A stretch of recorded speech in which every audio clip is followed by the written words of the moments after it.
With so many amazing gacha games coming out, it often becomes hard for some people to find the major players in the gacha sphere. Something is at least announced every 2 or 3 months, and even if the game is bad, these development teams usually know how to make the game look appealing so that the launch gains your attention. These games are often free, so many people are willing to at least try them. In this video, I'm going to be giving you a list of titles that I believe will be releasing within the next year, while only selecting 3 of these games and explaining why these games should be considered the big 3. Let's get it poppin'. You and I will be stuck all the way to the future. We can define who we want to be. Go into this where I control the face. I follow the stars to feel the rush in my veins. If the frontline is calling, call for me. Feeling that it's mine. I said I was so free.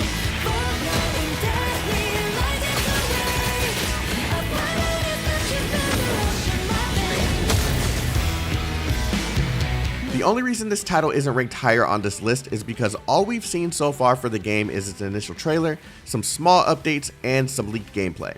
We can read some descriptions on the official website, but we have no idea when a beta would take place, what platforms it'll be available for, what the actual gameplay will look like, and if the gameplay loop will be fun enough to maintain the attention it originally attracted. I'm actually really excited for this game, but without any knowledge on what this game is, I can't confidently place it any higher on this list, but who knows when that will change. Finally, Gran Saga has been confirmed for a global release, and with the Korean and Japanese versions of the game being available for years now, I can't really say if this game will do well or not. Gran Saga is an MMORPG developed by Mpixel for Android, iOS, and PC.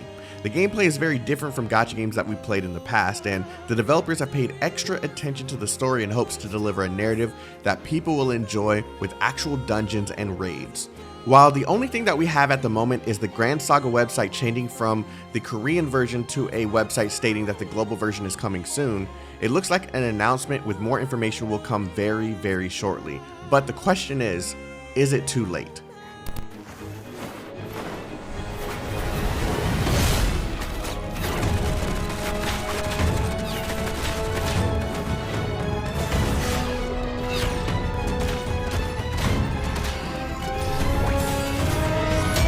After finally getting my hands on the technical test for DNA, I can say that this game will be a banger, but the question is, how will they improve upon the feedback given?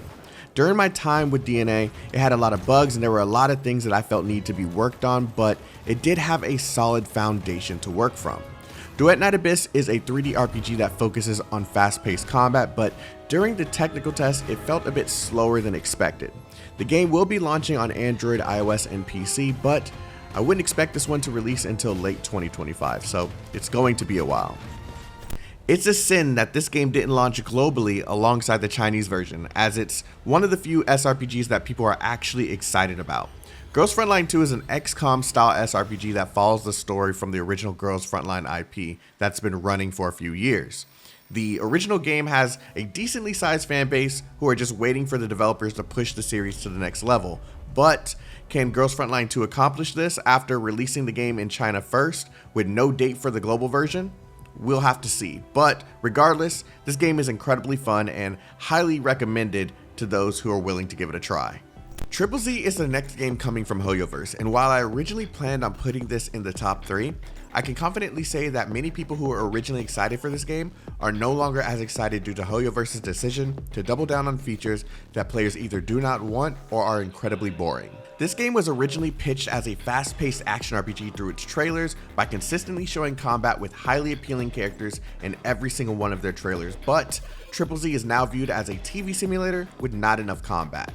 However, Hoyo has recently stated in a press release for the upcoming beta that Zenless has made various improvements to the gameplay loop as well as hinted at more combat game modes, thanks to various forms of feedback that players submitted in CPT2. Zenless Zone Zero is slated to be releasing in late 2024 with a final closed beta taking place on April 18th to accepted players. The game will be launching on Android, iOS, PC, and PlayStation 5, but its success depends on the changes made in the upcoming beta test. We'll find out very soon. Now let's finally start talking about the big three. From the developers behind Punishing Grey Raven, we have Kuro Games stepping into the open world action RPG genre where there's only one other game that's worth noting, and that's Genshin Impact. Wuthering Waves seeks to develop a beautifully dark world with a story of loss and destruction. This game has a high emphasis on good combat where many other games lack this focus. With Wuthering Waves releasing on May 22nd of 2024, many players have been excited for this title and have been for a very long time. This upcoming title will be available for Android, iOS, and PC, and while Wuthering Waves is deserving of the number 3 spot on this list, will it be able to deliver on long-term content? We'll find out much sooner than later. As a fan of Arknights, I've always wanted to immerse myself in the world and story of Arknights at a much larger scale. Unfortunately, that's not possible in the current game, but the developers Hypergriff are currently at work on their next extension of the Arknights universe, a game that takes place well into the future with an explorable world, amazing characters, voice acting, and combat that resembles Xenoblade Chronicles, which is one of my favorite game series. Endfield contains base building mechanics that rely on you to build your base in an efficient manner in order to gather proper materials for progression of characters, weapons, and other items needed for both your base and out in the world.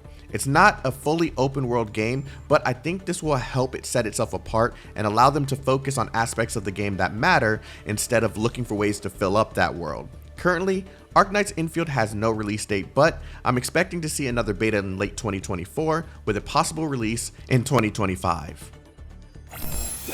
那就开始。进球，太厉害了！别分神，继续。哦。